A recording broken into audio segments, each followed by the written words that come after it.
En la segunda parte, esta segunda parte tiene un hecho bastante particular. Esta segunda parte, que fue escrita en 1615, tiene como antecedente que hubo una segunda publicación apócrifa, falsa, ¿no? Como habíamos mencionado hace un momento. Y esa publicación falsa, que trató, digamos, de tomar en cuenta la fama que él tenía para aprovecharse de ella, lo obliga a publicar esta segunda parte, dado que la historia que cuenta en la primera deja suelta algunas ideas que van a ser tomadas para poder constituirlas en este segundo momento, ¿no? Y de eso se aprovecha precisamente este Alonso de Avellaneda, ¿no? Este supuesto escritor que busca ganarse la fama que no tiene, ¿no? Aprovechándola de Don Miguel de Cervantes. En esta segunda parte se da una salida, solamente una, nada más que una, ¿ya? Y es más extensa por las aventuras y por los momentos que le suele vivir este personaje, de ahí que se desarrolla en 74 capítulos. Está dedicada, al igual que el caso anterior, también a alguien en particular, en este caso al conde de Lemos, ¿ah?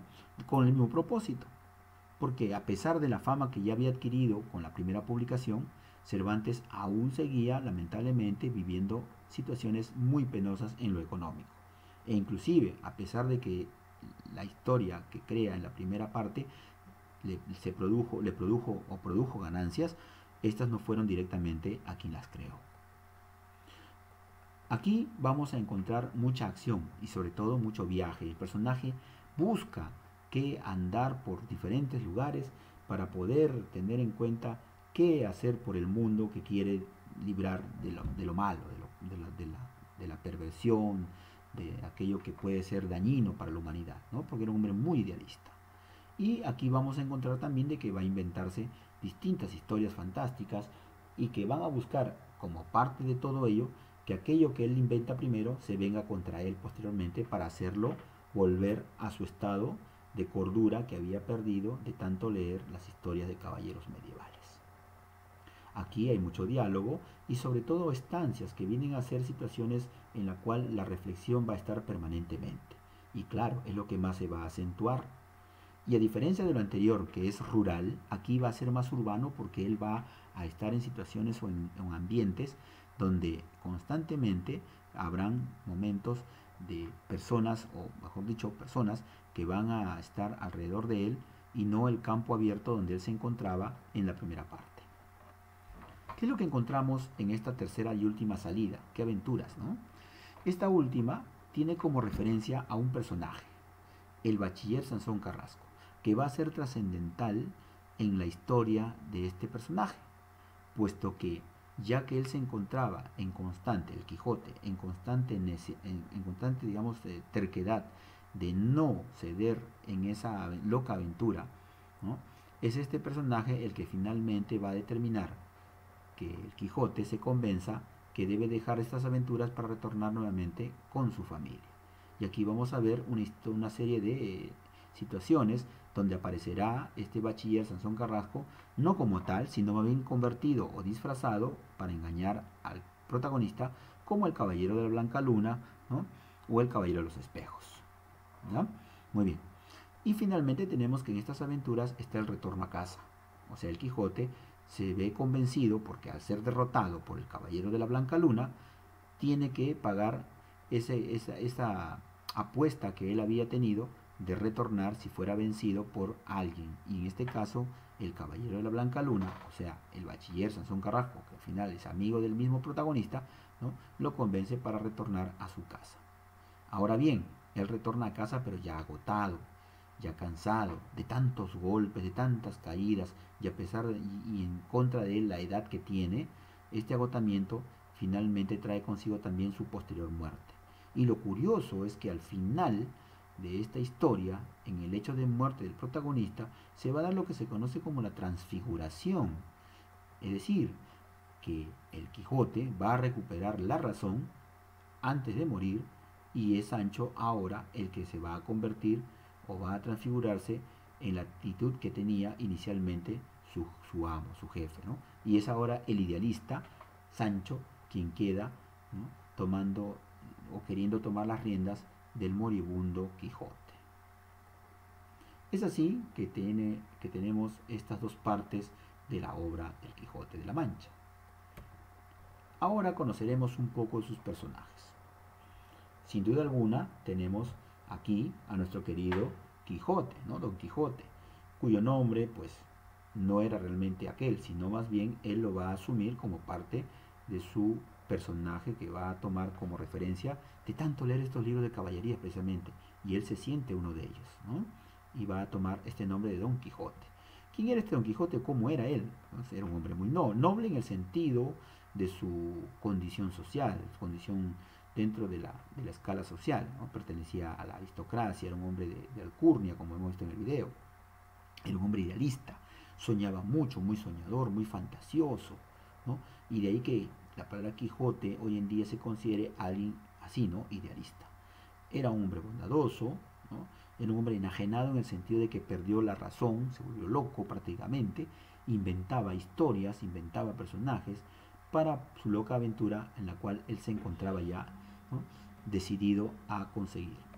También podemos decir que era melancólico porque solía siempre estar pensando sobre todo en una dama a la que él tendría en todos sus momentos en su pensamiento y sería el motivo de sus aventuras, ¿no? La amada Dulcinea. Era un hombre heroico porque se lanzaba a la aventura, porque él buscaba enfrentar lo malo, enfrentar aquello que podría causarle daño a la humanidad. Era un hombre arcaico porque estaba ligado generalmente a ideales medievales, ¿no? Y esto se refleja en la figura que él adopta, ¿no? Don Alonso Quijano, que es el verdadero nombre, se va a convertir en un caballero medieval, claro, para ser tomado como una burla, precisamente, que es lo que busca esta novela. Su condición de hidalgo, también relacionado a noble por su ubicación social, ¿no? El hidalgo era un hombre noble, era un hombre que también tenía relación con lo militar, con lo aventurero. Por la edad ya era un hombre bastante viejo, era un hombre que tenía ya muchos años, ¿no? De edad, y por lo tanto veía bastante desgastado por los años.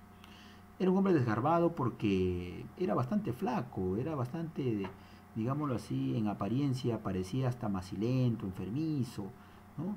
No tenía la apariencia de un hombre fornido, fortachón, como lo era generalmente pues un caballero medieval. Y ese también es otro motivo de la burla que dejaba trasuntar este personaje. Y por supuesto era tan delgado que pues hubo alguien que lo apodara pues como el caballero de la triste figura. También tenemos acá a su, digamos, coprotagonista, ¿no? El compañero de andanzas, don Sancho Panza. Sancho Panza, en comparación al Quijote, era un aldeano, era la contraparte, por así decirlo, ¿no? Era un aldeano, y a diferencia del Quijote, este era materialista.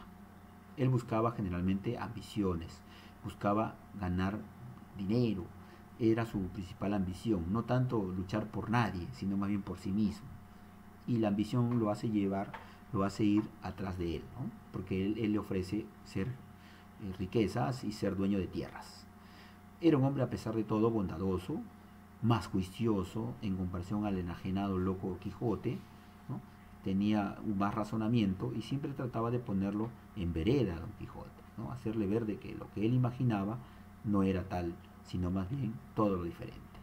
También podríamos decir de Sancho que era rústico porque tenía al ser aldeano tenía esas características, un hombre de campo, ¿no? Más tosco, pero a pesar de todo era muy simpático, ¿no? Muy curioso tanto en su apariencia como en su trato y en su forma de ser, ¿no? Y finalmente también era un hombre pacífico, es decir, no buscaba la violencia, no quería enfrentamientos y siempre trataba que el Quijote resolviera aquello que quería enfrentar de una manera pacífica y pues muchas veces no lo conseguía, no lo lograba. Finalmente, para reconocer un aspecto físico de él, a diferencia del Quijote, este era más rechoncho, más redondo, más corpulento y también en cuanto se refiere a su talla, a diferencia del Quijote, este era más bajo, ¿no? Y podemos verlo en estas imágenes para poder reconocer dicha apariencia. Mientras que el Quijote montaba un caballo, Sancho montaba un burro.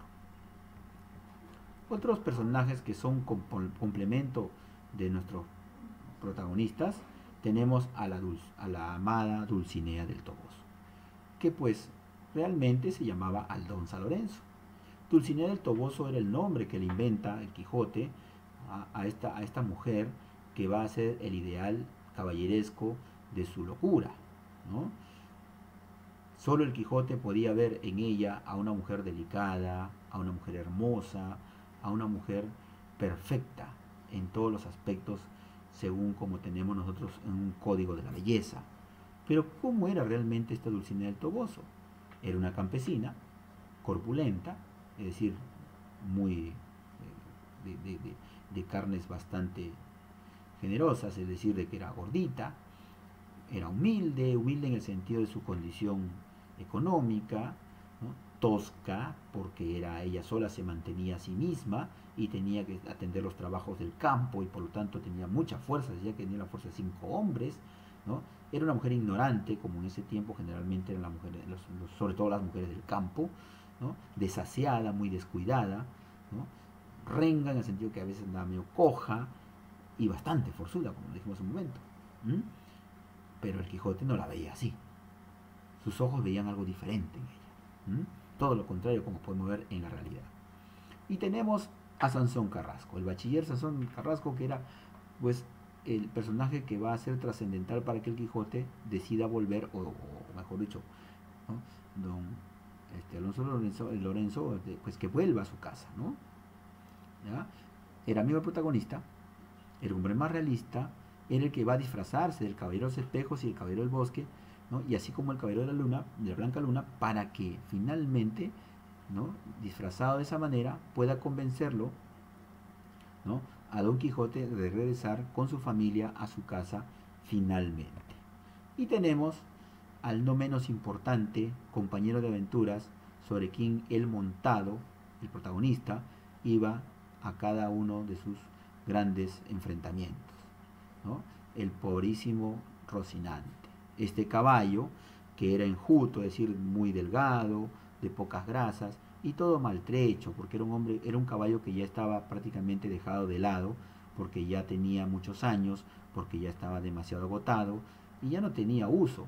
Y el Quijote, al verlo, se lo imagina pues el famoso Rocín, un caballo elegante, y como es tanto un Rocín como un andante, es ahí que le va a llamar Rocinante, porque todo caballero debe tener un caballo famoso, copiando el estilo, ¿no? Por ejemplo, de Carlomagno, con su caballo Bucéfalo, por ejemplo.